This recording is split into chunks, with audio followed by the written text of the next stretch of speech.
Good afternoon, everyone. My name is Professor Stephanie Golub. I am the chair and associate professor in the Department of Political Science, and I am the director of ISLA, the Initiative for the Study of Latin America at Baruch. Thank you for joining us today at our Earth Day celebration event entitled The Impact of Climate Change in Latin America and the Caribbean. The purpose of this event is to learn about the science and the civics of climate change. We're going to look at how this phenomenon has affected Latin America and the Caribbean, the impact on the economy and the people of the region, but we'll also focus on how research and direct action helps us to understand its causes and consequences. And from that position of knowledge helps us to chart the path forward. And also how individuals can have an impact in their communities to respond to and overcome the sometimes dramatic challenges that climate change poses. At ISLA, we're proud to be based at the Weissman School of Arts and Sciences, and we're also proud to partner for the first time with the Department of Natural Sciences, and in particular with our friends in the Environmental Sciences group. My thanks go to Professor Chester Zarnock and Professor Stephen Gosnell, who have been so enthusiastic about this partnership and all of its possibilities for making connections that transcend the arts and the sciences, and those that connect New York City to Latin America and the Caribbean. We at ISLA look forward to working together again in the future. This has also been an opportunity to partner with the fantastic Baruch Climate Scholars Program and to meet the amazing climate scholars that you're going to hear from today. This program is a shining example of what interdisciplinary and cross-disciplinary studies can be and can do. In this case, the focus on action to confront climate change, which is urgent for all of us in New York and in Latin America and the Caribbean. So thanks for being with us today, climate scholars. I want to thank our two student speakers, Chelsea Weppy and Sofía Barahona Fugón, who've also been valued members of the ISLA family during this, which is our launch year, and have contributed so much to our previous events. Heartfelt thanks go to Daniela Toribio, ISLA's tireless and peerless coordinator of student affairs for this whole first launch year. She's done all she can to build ISLA from the ground up with all of her heart and soul and all of her talent, which are immeasurable. Also thanks to Marco Lazzaro, ISLA's webmaster, for the beautiful flyer on the website and his dedication to the ISLA team. I also would like to thank, finally, Mrs. Hedwig Feit, whose generosity and vision have made ISLA possible. ISLA is dedicated to the memory of her beloved grandfather, Valentin Lizana Iparragué. We hope you enjoy this event, so please feel free to submit your questions at any moment in the chat, and Daniela Toribio will be on the chat and taking them. We'll also have a chance after each of the segments to have a little Q&A and to have some participation from all of you here today.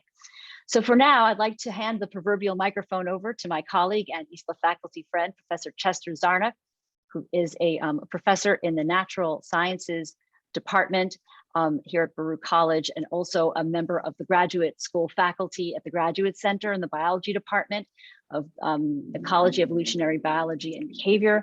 And he will introduce the Baruch Climate Scholars Program and our presenters for today. Thanks so much, Professor Zarnock. Chester, take it away. Sure. So is screen sharing okay? Can I share a screen? No big deal if it's not okay. You're now a co-host. You should be able to do it.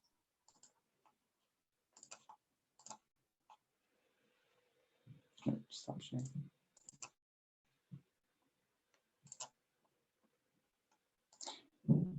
So many windows. It's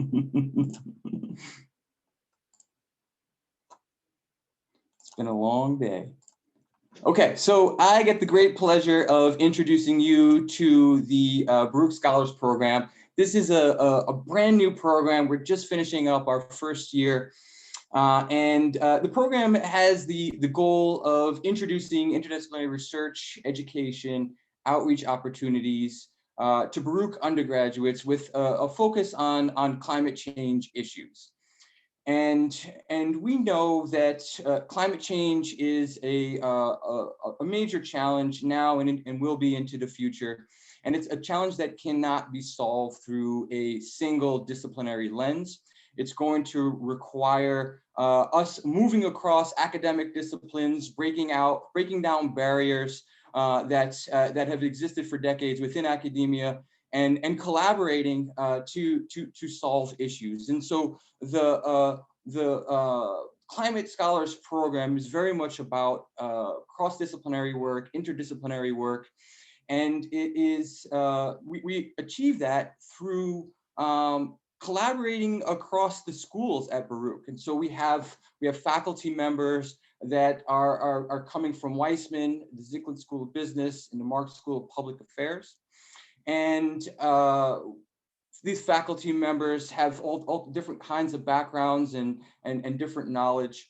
And we really aim to share our knowledge with the scholars and to learn from the scholars. And we hope that collectively we can build new knowledge on climate change and develop new ideas for solutions on climate change, and to really instill a sense of leadership, a sense of responsibility in our scholars to go ahead and work towards solutions to the climate change challenges. Our program has three major components. The first is scholarship, and so we have weekly lectures from our faculty, again from across all three schools at Baruch. We have guest speakers coming from all over the world. We have a research component where the scholars will pair with a faculty member and spend about 2.5 months doing an independent research, working with the faculty. The second component to the program is this professional development piece, where the scholars are placed in internships, working at various environmental organizations around New York City. And then lastly, there's an engagement or an outreach piece where the climate scholars share their knowledge with other students. And so, for example, this year, our scholars spoke with the first year students at Baruch, and so they were able to talk about climate change issues with these students, reaching a little over 2,000 students.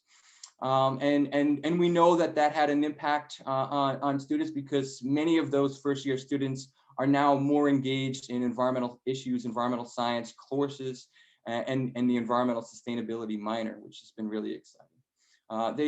They've also engaged middle school students, and so through the Baruch STEP Academy.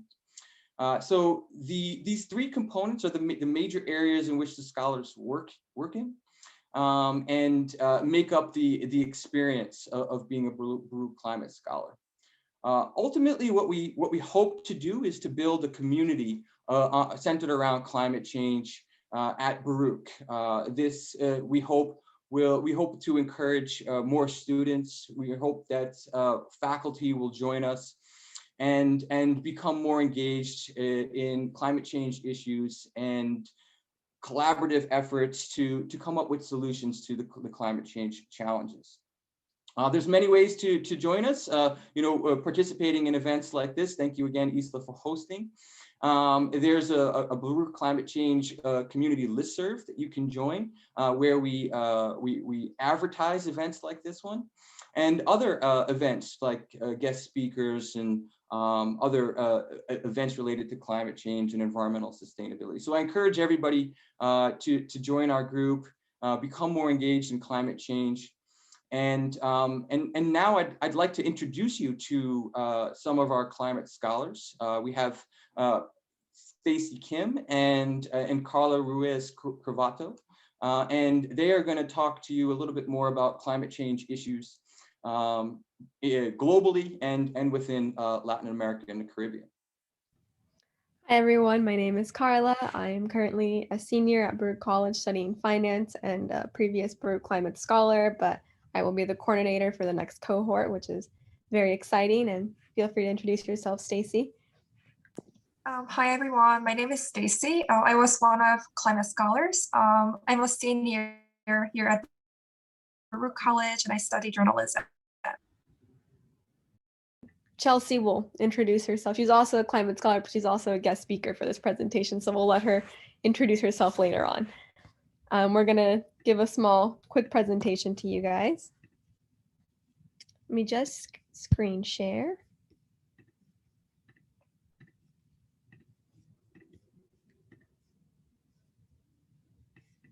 Can everyone see this? Yes. Awesome. So we're going to play just a quick video on what climate change is for those of you to just get a quick and good understanding on what we're going to be talking about when we are talking about climate change. Climate change. It's real, it's serious, and it's up to us to solve it. In the last 2 decades, we've experienced 14 of the hottest 15 years on record. By 2050, drought and chronic water shortages could impact 1 billion people, while millions more will be at risk from coastal flooding. It can seem overwhelming, but there's reason for hope. If we embrace solar and wind power to their full potential, we can cut the world's yearly carbon emissions by 1/3. Already, Germany generates 20% of its electricity with a goal of 8% by 2050. Denmark has shown it can produce more wind energy than it can use. And England is building the world's biggest offshore wind farm. Communities large and small are taking steps. A new public building in Mexico City has an exterior that breaks down air pollutants, erasing the effects of 1,000 cars each day. Paris installed street tiles that harvest energy from foot traffic. Other cities are paving streets with smog-eating concrete and sidewalks with recycled materials. Individuals can make a difference too, through the choices we make every day. If every American driver drove 10 miles less each week, it could eliminate more than 100 billion pounds of carbon from the air each year. New innovations are making important strides possible, and more are, but we can't wait. Our world energy future will take a shared sense of urgency from countries, companies, cities, and all of us. Working together, real change is possible. Learn more at natgeo.com/climate.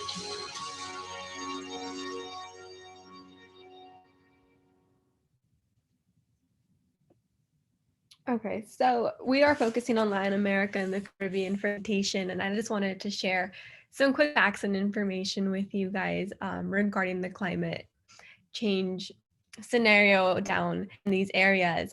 One thing that might be interesting to you is that the increasing mean temperature are up to 4.5 degrees Celsius by the end of the century in comparison to pre-industrial era. That's a quite high number and quite scary number, and it could lead to many different types of effects. Some would be altered precipitation patterns, an increase in heat extremes, high risk for droughts, and pretty much an increased intensity of tropical storms. And you can see a picture on the far right of what these events can look like physically just by an increase in temperature. And these things are very detrimental. Another thing to keep in mind is that sea levels are expected to rise 0.2 to 1.1 millimeters, depending on warming levels. And so some of the effects that can come from climate change in areas such as the Caribbean and Latin America are its agricultural yields, its livestock and fisheries. And this is detrimental because if you think about it, a lot of the income coming for a lot of different individuals in these areas comes from agricultural yields and fisheries, considering that they're near the water a lot. So this is quite an economic issue as well. And animals, the ecosystem itself is looking at threatened biodiversity, and the Amazon rainforest is starting to deteriorate. One, because of human causes, but two, also because of extreme weather events. This could lead to fires and devastations of this specific rainforest. And there's also a bunch of dying coral reefs, unfortunately. This is due to acidification in the ocean and also human use. A lot of sunscreens and tourist activities aren't the friendliest to coral reefs and kind of exploit them a little bit too much, unfortunately. And so some livelihood impacts, I mentioned economy and income can be one of the biggest ones. There's also a lot of human health impacts as well. And there's infrastructure that can be at risk due to both either rising sea levels or extreme weather events. And food sources and clean water access are also two super detrimental issues that you can see in Latin America and in the Caribbean in terms of climate change. And so this is just a little brief intro to give you guys a good explanation of what's happening in these specific areas and how they can connect back to climate change. Okay. Yeah, and then we're also going to be talking about how climate change has been affecting everyday people. First of all, with increasing temperature, there are some health risks of extreme heat. According to fourth national climate assessment, present-day high temperatures have been conclusively linked to a higher risk of illness and death, particularly among older adults, pregnant women, and children. For example, older or sicker individuals without access to air conditioning, living in older homes, socially isolated, or working outdoors are considered particularly vulnerable to the effects of heat.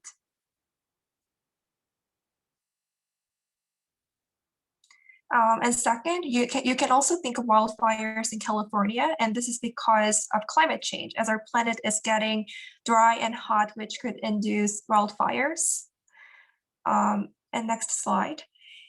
And another thing you can think of is ocean warming and acidification, because again, according to Fourth National Climate Assessment, continued warming and acidification are expected to further affect species and fisheries in the region. And this means that an important food source will be disrupted, and you won't be able to see some items on the menu at seafood restaurants in the future. And lastly, I would like to touch on sea level rise, which is one of the direct consequences of climate change. A very small increase of sea level rise destroy coastal communities, and this could force them out of their habitats, which is also called climate migration. And when sea level increases further, it could result in dangerous hurricanes and typhoons. So we need to see adaptation measures enforced in those areas. Yeah.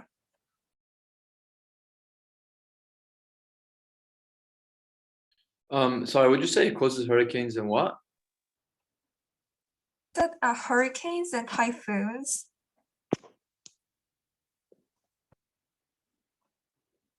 All right, so we have about a few minutes. If does anybody have any questions for the scholars?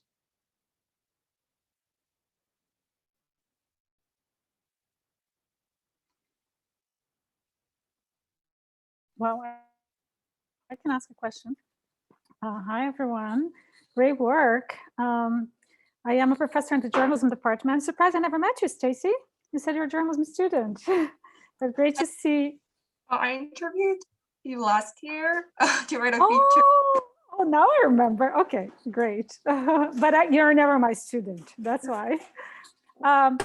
So I want to ask you guys what you thought of Biden's announcement today to cut emissions by half, a much bigger goal than President Obama had announced, and is part of the Paris Accord. You think that's enough? And maybe that's for the scholars and also for Chester.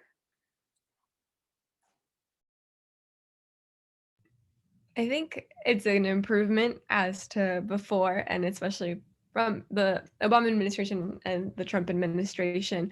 But I'd like to see direct action. A lot of the times we get told we're going to get emissions cut, but we don't get explained. Like, no one really explains how they're going to do it. No one shares the plan behind of how they're going to do it. So I think I'd like to be able to really actually see the actions being taken through the Biden administration to actually cutting down 40%, and not just hearing about it, because unfortunately, I think we get a lot of greenwashing in politics nowadays. Great point. Show me the details. Yeah, I haven't had a chance to read any of the news stories yet about the announcement. But yeah, I think it's an ambitious goal, and I think it's certainly a move in the right direction. I think the more ambitious we can be, the better.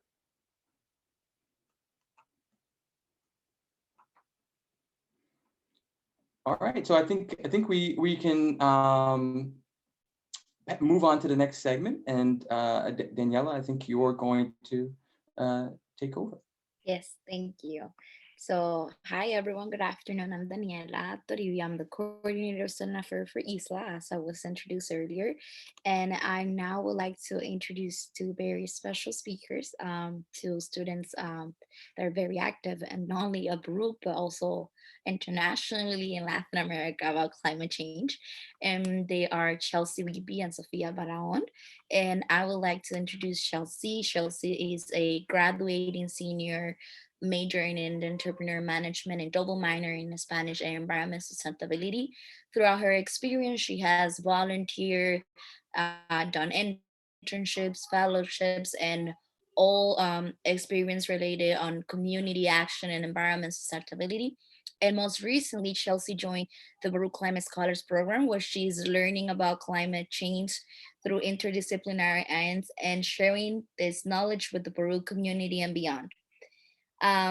Following graduation, Chelsea hopes to help lead sustainability initiatives through policy development, community engagement, and project management.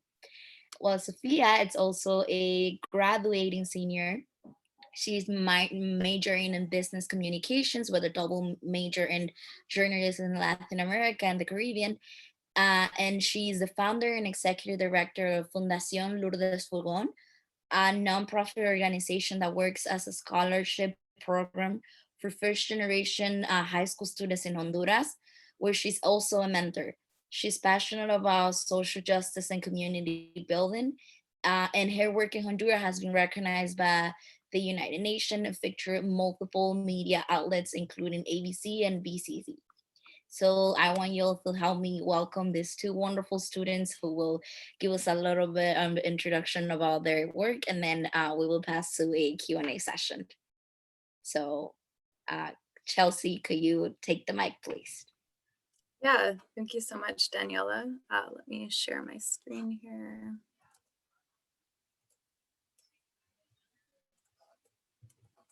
Can everybody see my screen? All right, so hi everyone. I was another one of the climate scholars in the first cohort this past year.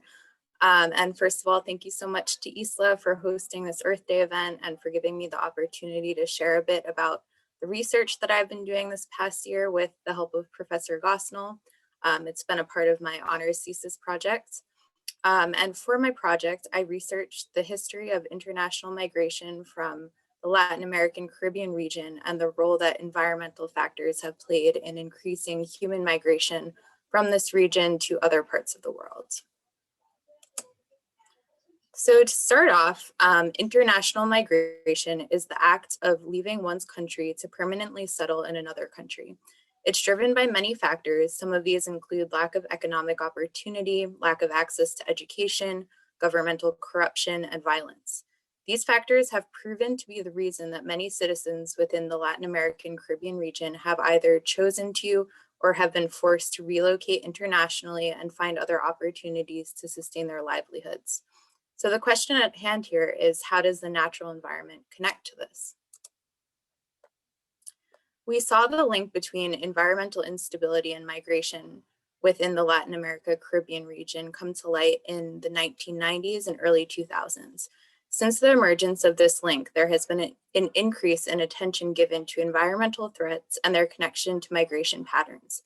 Some examples of environmental challenges that are currently being faced in this region include climate change, changes in precipitation patterns, agricultural degradation, increased levels of pollution, decreased access to water, and other extreme weather events, which you heard a little bit about from Stacy and Carla in their presentation as well. So one example of a country that has seen increased rates of international migration over the past 25 years is Cuba. It's one of the countries which I focused on in my research, and I'd like to show you the short video which just shares a little bit about the drought that Cuba faced a little over 5 years ago. It's now more than 3 years since water levels dropped dramatically at this reservoir in Ciego de Ávila province, with much of the area reverting to fields. This fisherman shows just how little water remains. He no longer needs a boat to cast his line. He's standing on the bottom instead. And this is better than most. Of the 6 reservoirs in the province, 3 have no usable water at all. We've placed water restrictions on agricultural use, including sugar. Agriculture consumes the most water in our province, and the restrictions are aimed at preserving what is left for people.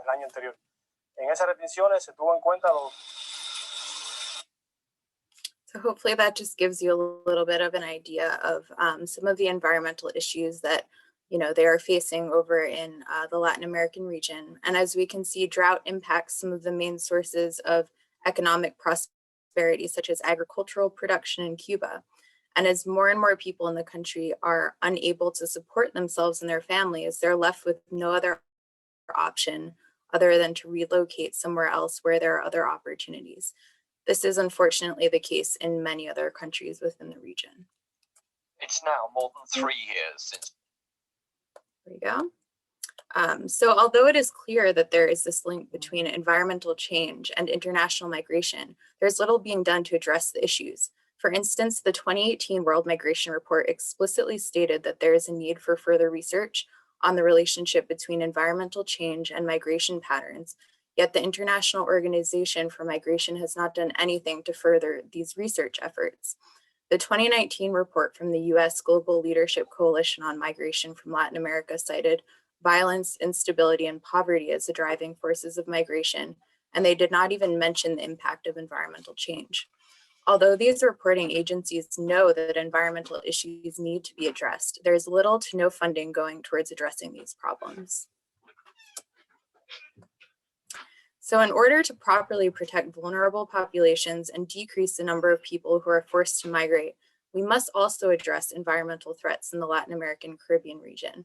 This is what my thesis focuses on and on this need, and I hope that further research will be conducted to address these issues. Just have a short time, so this is all I have to share for today. But if you have any other questions about my project or my thesis, I'm happy to share. Thank you.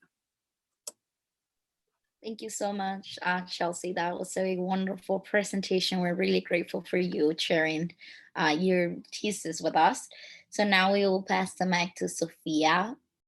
Sofía, please take the mic. Hi, everyone. Thank you so much for having me here. It's an honor to be again in one of ISLA's events. They're always great. So thank you, Daniela, for organizing, and Professor Pablo. So let me share my screen. I think. Okay. So sharing. I think so. Perfect. So as some of the other students mentioned, one of the biggest impacts of climate change is that hurricanes often they become stronger. So last year I was in Honduras, my home country, due to a family situation in November that ended up turning into a whole different thing. So while I was there, a week later, we can announce that the following week, a hurricane was forming in the Caribbean, and it was going to hit Honduras, and the northern coast, which is where I'm from.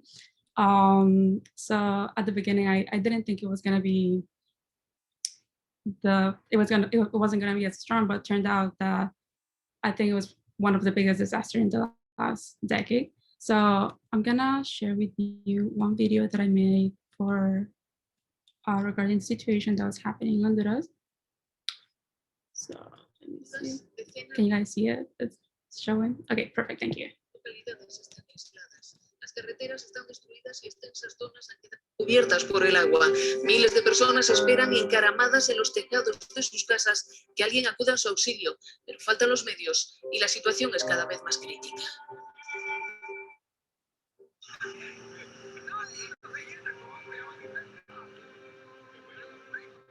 2020 broke record with 38 named storms, the most ever recorded. In November, Honduras was hit by Eta and Iota, two Category 4 hurricanes that so far have left over 3 million people affected and an estimated of $5 billion in damages.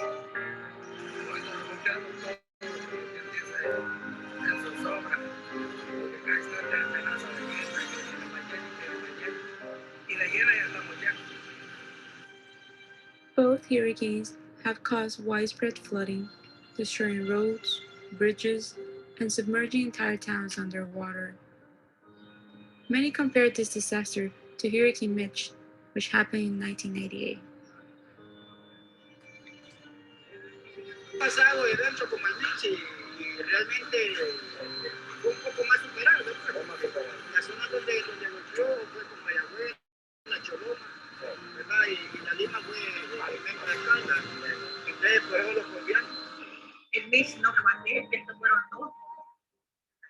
Una destrucción total. Se mira horrible nuestra colonia tan bella.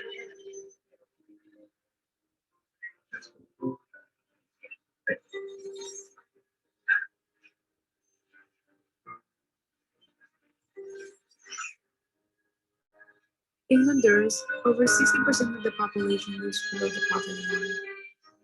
It has taken many of these families generations to build what they have, and now it's all gone. Thousands are currently living on the streets with the hope of migrating to the US, since now they have nothing left to lose. For Baruch College, Okay. So this was a situation that happened in Honduras. As many of you have known, we got hit with Eta and Iota, two Category 5 hurricanes that hit the country in a span of 2 weeks. This was the, let me share the thing. Okay. So the 2020 Atlantic hurricane season was the most active season ever recorded with 38 named storms. Two of the hurricanes hit in November, which is something that usually doesn't happen because it's the end of the season. So it was a surprise that both of this have both hurricanes, hit the country. Let me see. Oh, it is estimated that approximately 4 million people were impacted during that time, but as of right now, it is estimated that 7 million people is the total that have been affected, and there's over 600,000 people that have been displaced. So given the situation that was going on, my organization decided to do something about it. So as Daniela mentioned before, I am the president of a scholarship fund, but when the hurricanes hit, no one was organizing Honduras. Like people, like yes, this was happening, but no one was taking action. So a lot of people reached out to me like, hey, I know you're in Honduras, are you okay? Like, what can we do to help? So given that we already had the platform, we decided to start posting our socials, and start reporting of what was happening. I personally posted it on Twitter, which this was the original post, and it started to go viral. I think as of right now, we see the analytic is almost 800,000 people who saw it. And then all these people from all around the world started reaching out, like people from Europe, Australia, like Asia, all these, places that I never thought, because they were like seeing what was going on in Honduras and they wanted a way to help. So we decided that since we were already done with what is the school year in Honduras, we're gonna focus all of our efforts in redirecting all of our donations that we receive as an organization as a hurricane relief fund for people who were being affected by the hurricanes. So I started documenting all the on Twitter, everything that was going on. I started to get traction, and more people and more media outlets started reaching out to us about the ways that we could help and what people needed. So we started also documenting everything that we were doing with their donations, and telling the stories of people who basically lost everything to hurricanes, like one of the ladies. So made a GoFundMe, like all these different media outlets, donation outlets, so people who were anywhere in the world could really reach out and donate. So on top of that, let me see. So this past January, then we decided to finally make a report of what was done with everything that everyone donated, and we collected almost $500,000 lempiras, which equals around $20,000. We received over 48 boxes of things from people all around the world. We managed to give relief to over 1,000 families and help around 17 communities in the northern coast of Honduras. These are some of the pictures of the work that we did over there. But all this to say that these are events that are not usually happening.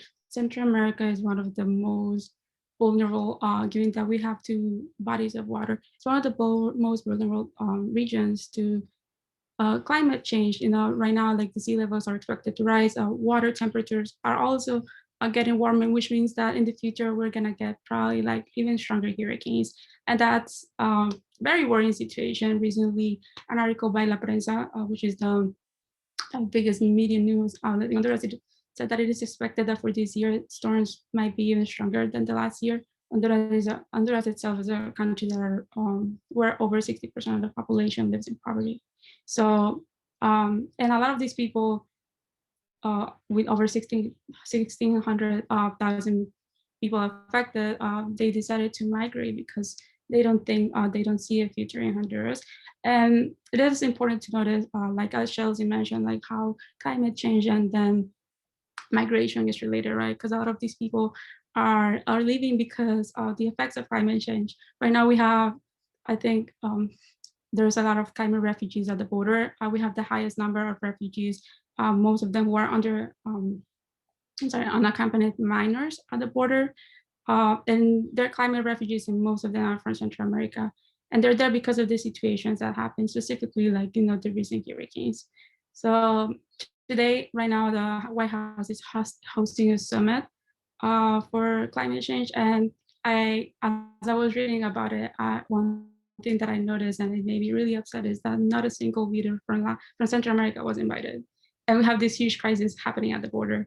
So it is definitely, thank you for hosting this event, because I think it is definitely like important to bring these things, to light. And they are very connected. Like all these migration crises are constantly happening is because of climate change. It plays a huge role. So yeah, this is my. I wanted to show like one video, which it just was our most recent report of like what was happening. And with that, I'll close.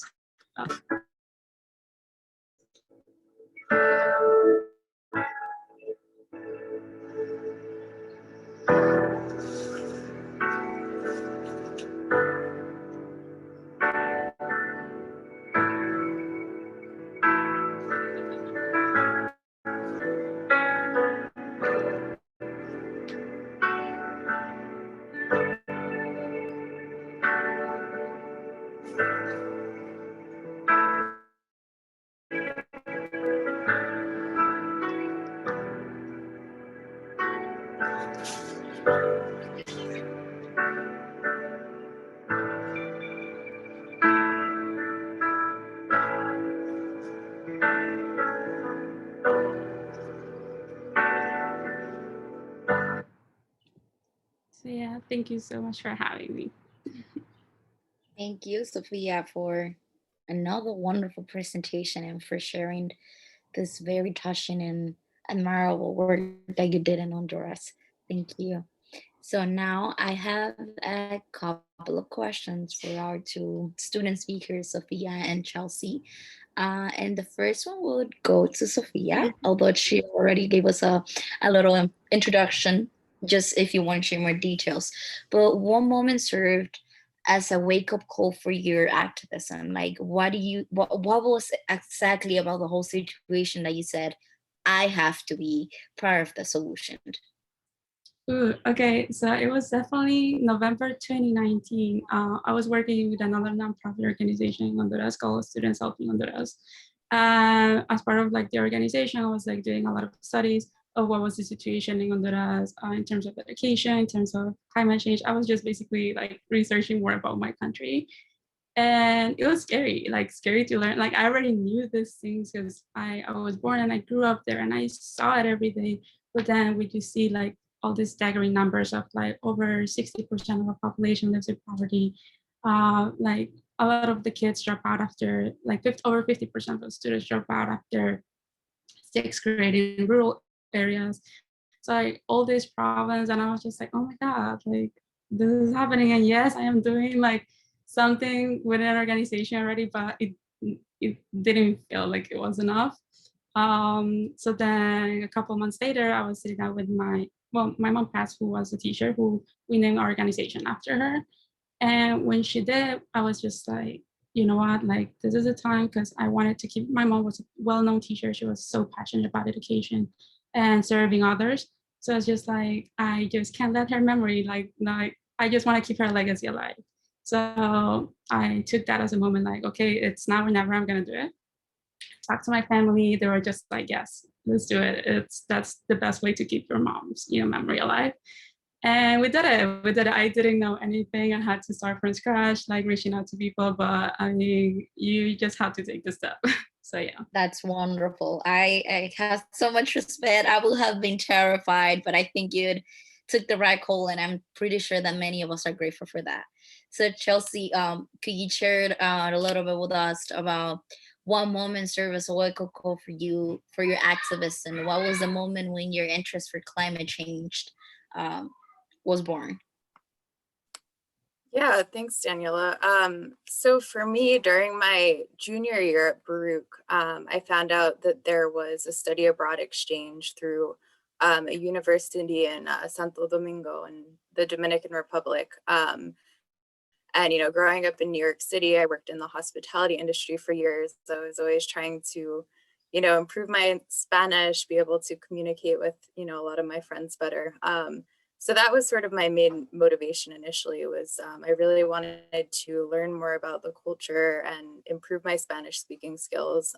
So I did a study abroad exchange program, and I arrived there in September of 2019, which is when the youth global climate strikes were occurring. And I was always interested in climate change, and I was like, okay, I have to find Mingo. And it was there that I met the leader of a local environmental nonprofit, and had the opportunity to volunteer with them for the rest of my time that I was in the DR. And I learned about, many of the challenges that the island was facing, got to see them firsthand, just learned so much from, the mentors that I had in the organization. And I think the moment that I saw, it wasn't just that climate change wasn't just affecting my community back home in New York City, and it was really just, affecting the whole world, and in so many ways, in worse ways. That was really the moment that I was like, I have to dedicate my life to finding solutions to these issues, and came back and, tried to figure out how to make a difference. Well, that's wonderful. Wow, that's amazing. Thank you for sharing. So my next question, it's like a follow-up from that, from your answer. I would like to know, and also Sophia, you can start thinking about it because I'm asking you too. What is the most rewarding part of this experience? Like, why you stay, although you may face fears and challenges? Why do you keep working on this? Yeah, I can go first. So I guess for me, I think one of the biggest issues with the climate change problem is that there is such a big issue with accessibility to education surrounding climate change problems. And I think for me, being able to be a part of the Climate Scholars Program, and having the opportunity to, share the knowledge that I've been fortunate enough to learn over the past couple of years with other students, and seeing how it impacts them and inspires them, and really just serves as a wake-up call for other people, and being able to pass on that information. I think that's really been the most rewarding part, and I just hope that I share with as many people as possible. Wonderful, thank you. Sophia, would you like to share your answer about the question? Okay, sure. I think one of the most rewarding things with our organization specifically is that we're able to organize these these community events where people get involved. Last year we had a beach cleanup. With this Saturday, this upcoming Saturday, we're having another beach cleanup, and just seeing the community, not only our students who are the scholarship recipients, but like all the community come together, and then they realize, like, they see the trash that's maybe at the beach and like create conscience within them. So it's like one of the best rewarding experience. And then listening to our students, like last year, one of them was even saying like, oh, maybe I want to be a marine biologist, or like want to work with something that has to do, with like helping the ocean, because I can't believe that there's so much trash here, or like what can we do, like just like kind of like sparking that curiosity and like that willingness to make the world a better place. So I think that's the most rewarding experience that we have. Yeah. That's wonderful. Well, thank you both of you for sharing this your experience and the amazing work that you have done for the Latin America community, not only at Baruch but in Latin America. So I now want to open the floor for any questions from our audience. We could have a brief Q&A session, so you could either unmute yourself or send the questions through the chat, and I would read them for you.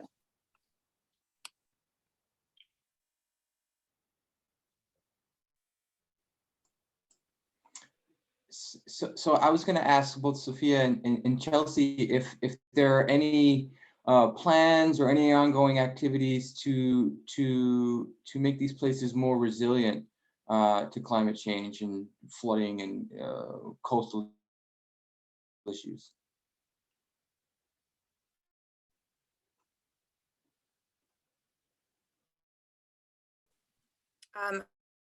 I mean, I guess I can share from the organization that I was working with in Santo Domingo. They worked with developing sustainable farming initiatives. So a lot of the crops that were previously being grown, some of them are no longer able to be grown anymore because of climate change issues and other issues of that nature. But part of what they're doing is going into communities and kind of looking at the land, seeing if there are other opportunities, like some of the farms that they're developing are to grow yucca because it's still able to be grown very well there. So that way communities that are currently facing agricultural problems and food shortages are able to have new opportunities to prosper. I think in the case of speaking from Honduras, one of the biggest issues that we have is that a lot of the land is being sold to transnationals. So like, and used badly for, well, other purposes. And then the people who do speak up against like these big projects, I mean, Honduras is by the Global Watch, like the most dangerous countries for like environmental activists. So it's really hard, to like stand up against such projects because like usually they get killed, they get threatened. But one of like the biggest examples that we can put is like because they were cutting down so many trees because these lands were sold for transnationals, like the riverbanks broke, and during the hurricanes, for example, what maybe the trees could have like stopped this water, it didn't happen because there were no trees anymore, and then all of this water, came into like the flooding cities that were never flooded before, like not even during the Mitch, which is like one of the biggest hurricanes that happened. So yeah, like definitely, this, like we need to put like more restrictions when it comes to what we do with our land, but sadly in Honduras, those things are like money rules. So yeah, that's one of the biggest issues. Thank you, both of you. I want to, maybe it wasn't clear, I want to clarify this Q&A sessions are for all our speakers, including our climate scholars. So please feel free to answer if you wish. We have two more questions in the chat. One is for Victor, and he asked, what do you think the future will be like due to climate change issues? So please take the mic, whoever wants to go first. I'm sorry, I couldn't hear it out. What was that? So the question part. I meant the question thing. Yes. So what do you think the future will be like due to climate change issues? I think it depends on what we do now to mitigate climate change for the future. And, if we don't do anything to mitigate, it's going to be quite catastrophic. It's already such an urgent issue. But if we start planning now and we really take this seriously and as urgent as it is currently, then I think there's a lot that can be done and put into place to help, create a sustainable future where we can coexist with our environments and not just exploit them. But I think it's a bit of a tricky question to look into the future, and geographically too. Like I don't know if we're talking about local level, global level. I feel like it can vary. It can really vary depending on, where you are and what systems are set in place in specific areas. I kind of agree with you on that, because it is a little tricky to tell what's going to happen, considering that like other stuff's happening and there's like other issues that need to be taken care of. But it is undoubtable that climate change is like a pretty big issue now and should be dealt with as soon as possible. So I feel like the sooner the better, like you said before. And yeah, hopefully we can take care of that as soon as possible.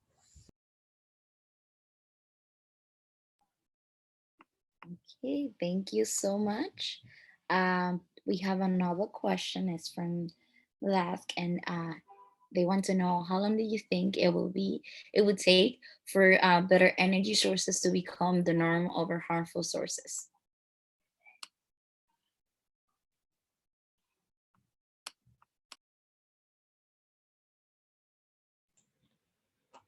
So I think that we certainly have access to renewable sources of energy. We have technology available. I think now it's just a matter of political will, public will, a willing to change our behavior, to change our approaches in using energy, which which sounds like a simple thing, but not so easy to do. But yeah, I think that we have the ability to make these changes, and I think everybody needs to advocate for making these changes, because that's what's going to lead to the political will to make it happen. And I'll say on that, I think it's really important to point out that we have the technology now. The technology is continuing to get better, from electric vehicles to other renewable resources. But having people realize that the technology is there currently is actually really important, to having people start to adopt that. Like Chester said, the more people that adopt it, and that's one of a personal decision we can all make, the more commonly it is adopted, the more infrastructure choices are made to benefit that, the more it's taken into account by the larger populace. So it's something that's really useful to know. And, of course, related to all of that is the economic incentives. That if people feel that they're either going to save money or make money by doing the right thing, it incentivizes the process, and that's really critical. And that people will take advantage of the environment, and burn fossil fuels if they think that's going to benefit them economically. So we have to change the contingency structure here, so that what's good gets reinforced with the financial benefits.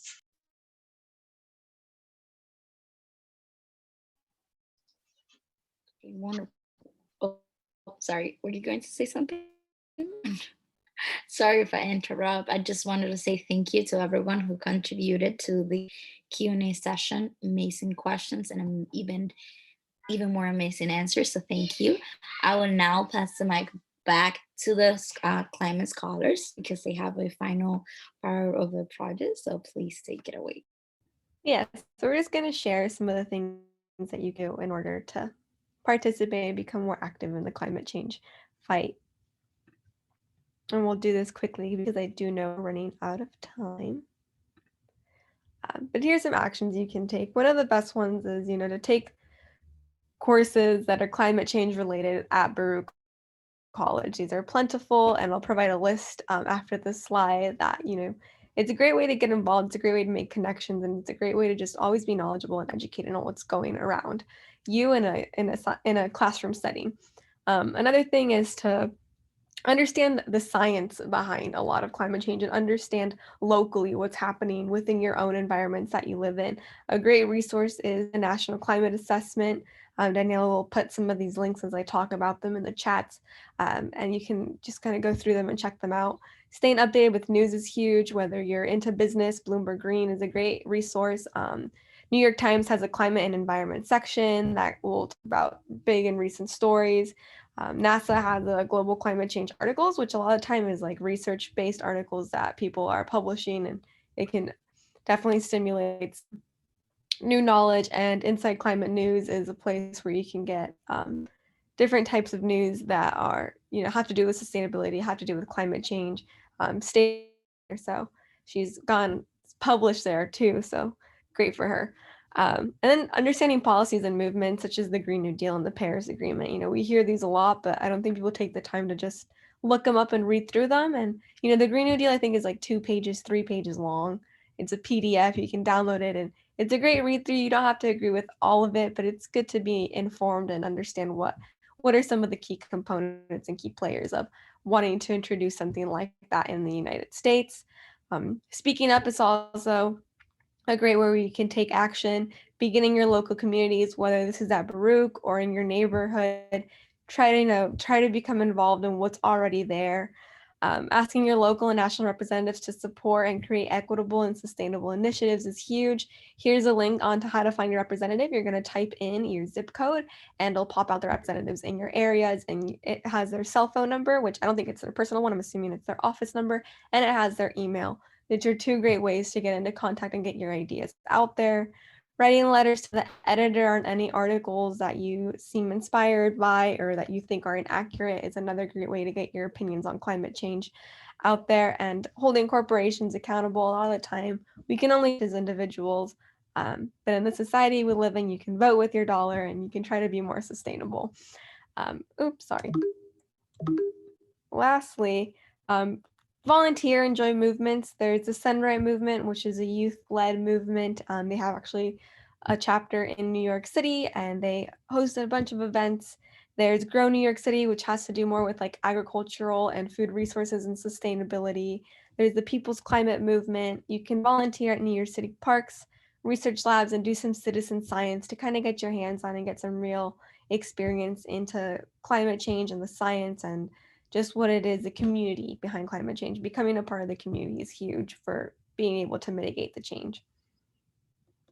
And then lastly, if you are a Baruch student, these are some of the courses that you can take currently at Baruch College. I know registration is kind of past, but if you have some flexibility and you're really interested and have an elective you need to check off, I'd encourage you all to enroll into a course if you can. It's a great way to educate yourself and a great way to just continuing to connect and network your way through the climate change community. Thank you so much, Carla. So I also know that Professor Gosnell wants to say a few words as well. This is very inspiring for all of us because we know it is an overwhelming issue. We feel, what can we do? We feel kind of paralyzed often. So thank you so much, Carla. That was so exciting also to hear about the courses that students could take at Baruch. So thank you so much. And Professor Gosnell, take it away. Yeah, just to finish off and hop on to what the climate scholars were saying, there's a lot of opportunities for you to get involved as Baruch students as part of the Baruch community. So I put this little list together. I have just a few minutes to close this out, so we're not going to cover everything you could possibly do, but I wanted to point out some of the specifics that are unique for Baruch students that you should all be aware of. So one thing that was mentioned already is being involved in research. Dr. Zarnak spoke about some of the issues we address here at Baruch in the natural sciences. The Hudson River estuary has many environmental issues that face it that are connected to climate change and human stressors. As you can see in this table here, we have one of the highest levels of nitrogen in our local waters that you'll find anywhere in the world. Nitrogen contributes to a lot of issues, harmful algal blooms and other things, and this is connected to human infrastructure and our sewer system. So here at Baruch, we do work on these issues, thinking about things like how nitrogen issues have affected salt marsh loss. This is an image from Jamaica Bay. You see in red what we've lost over the past 70 years. So a huge loss of salt marshes that we see here in New York City. And this is also seen around the world. This is, again, not just a local issue. Internationally or globally, you're thinking about 80 to 90% of salt marshes being lost. So research is undertaken here at Baruch, thinking about how we can restore those sites, what we can put back into them. So we get people out in the mud, as I like to say. We go out, we plant salt marsh grasses, we plant some of the organisms that live in those grasses, such as the red mussels that you see here, and think about how that impacts salt marsh growth, how that can impact carbon sequestration.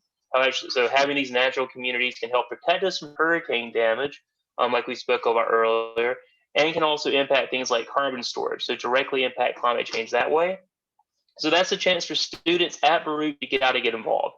Get outside, collect samples, take part in restoration research, bring things back into the labs we have here at Baruch, process samples and carry out experiments that contribute directly to climate change research. We are not the only labs on campus doing this type of work. So related to some of the classes that were just shown, there's faculty across the different colleges. You can look at the faculty that are involved in the climate change faculty series for people who are doing work in management, in business, and social work, and how that connects with climate change as well. There's also a number of programs here at Baruch that you should be aware of. Some of these we've mentioned already. The classes that deal directly with climate change education, how it impacts students, and how it impacts our city. So there's chances to be involved in the Baruch E&B minor if you're taking those classes, or again, you can take the classes even as electives in some cases. The Baruch Climate Scholars, we've talked about a lot today. That's a program that's obviously focused directly on climate change, giving our students a chance to learn about climate change, but also engage the community in it. I mean, it's been a really, it's crossing that boundary. It won't just not students be something that's being poured into, but they can start impacting their communities, and it's been an excellent year for that. We're looking forward to growing that in the future.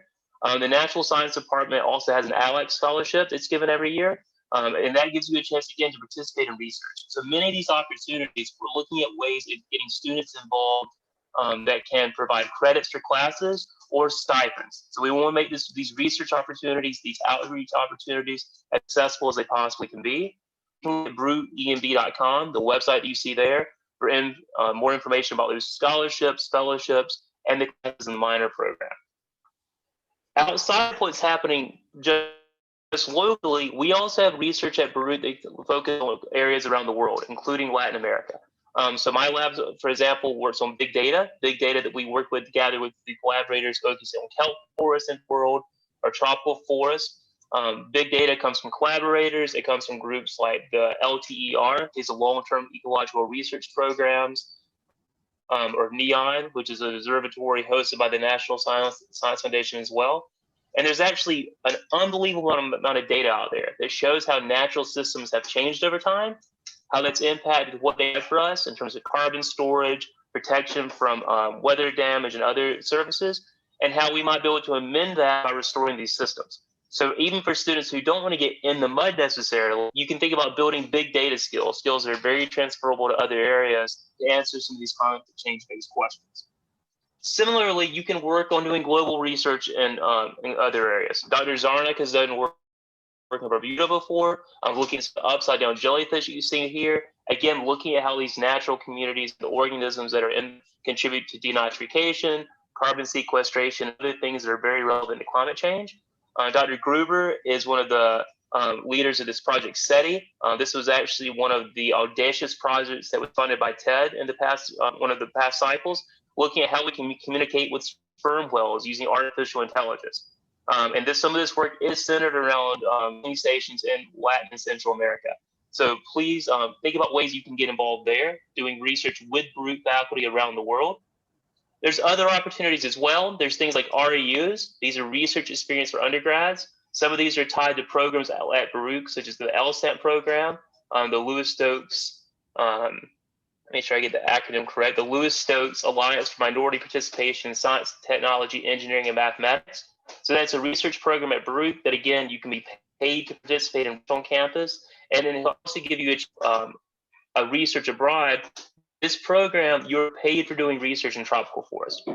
So you're not paying to get there, you're not paying to stay there, you're being paid to do research that can have direct impacts on issues such as climate change. There's other REUs all around the country that deal with these type of issues. So students need to be aware of these, and we always worry that students find out, their senior year that these things are passed. So please be aware of those, as well as the other internship opportunities that the Climate Change Scholars mentioned. There's volunteer opportunities around the world and here right in New York City. So you can think about working with groups like the New Jersey Baykeepers, the Billion Oyster Project. Dr. Zarnik and I both work in coastal communities, so we think about these a lot. But New York City Parks, the DEC also have many chances to get out and pull green areas and contribute to restoration and research as citizen scientists and naturalists. BaruchEMB.com, excellent. We're trying to get an excellent site to help Baruch students know about these opportunities, things that are occurring on campus, or things that we can help them get to off campus as well. So please look on this site for information on faculty that are participating in this type of research, course and minor information, and other student opportunities. So there's a huge amount of these opportunities, and we want our students to take advantage of them as much as they can. Thank you so much, Professor Kossel. That is it's absolutely inspiring. I think this, in a lot of ways, we've been thinking about this at ISLA. We started our year with an event that was about connecting first-year students to opportunities. So I'm going to be in touch with you so you can participate in Primer Cafecito next year, and you can tell the first-year students about all these incredible opportunities. So we'll be in touch, and we'll be linking to the EMB.com site. It's inspiring to think about all of the the ways that Baruch students can get involved in research and have those opportunities. So thank you. So we are a little over time, but I want to thank all of you for joining us. And I want to give particular thanks to our partners in environmental sciences, Professor Zarnik and Professor Gosnell. I want to thank the climate scholars. And I want to I thank you all for helping us to celebrate Earth Day. Although thinking about climate change is an emergency situation, we've been raising awareness about the impact of climate change in Latin America and the Caribbean with an eye on thinking of solutions and how we can help these regions become more resilient and help people be able to continue to enjoy life in the region. I want to make a special note of congratulations to our seniors in the great class of 2021, Chelsea, Sophia, Carla, and Stacy. Daniela, you kept going and made the most of your Baruch experience, and your dedication to action and to making a better world are an inspiration to all of us. So thank you so much for joining us. And I'd like to introduce, welcome, and thank Diego Gonzalez, who is ISLA's incoming coordinator of student affairs for 2021-22. Congratulations, Diego. He will be working on Primer Cafecito in September and on other events for ISLA. We're very excited for next year. We still don't know, but we may return to campus and begin to have events in person. We're very grateful to all of you for joining us here on Zoom throughout the year and this evening. So keep an eye on us. We're on Instagram and occasionally on Twitter, because that's me. Daniela is Instagram. It's @ISLA Baruch and our website. And so I want to say to everyone, thank you and good night. And here's to the future. Al porvenir, as we like to say here at ISLA. Thank you so much for joining us and hope to see you soon. Take care. Thank you, Stephanie. Thank you for organizing this for us. Have a great day. Thank you. Thanks for being here, man. We really appreciate it. We're going to get you too. Thank you. Thank you. I just wanted to say that this was a great presentation. Thank you so much for joining us. Thank you. Thank you so much for having me. It was great seeing you.